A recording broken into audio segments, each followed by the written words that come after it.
సీతమ్మ వాకిట్లో సిరిమల్లె చెట్టు, సిరిమల్లె చెట్టేమో విరగబూసింది.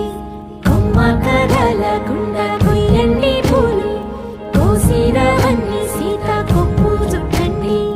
ఒప్పున పూలు గుప్పే తంతెందుకండి, కోదండ రామయ్య వస్తున్నాడండి. రానే వచ్చాడో యమ్మ రామయ్య, వస్తూ చేశాడో యమ్మ ఏదో మాయా. రానే వచ్చాడో యమ్మ రామయ్య, వస్తూ చేశాడో యమ్మ ఏదో మాయా.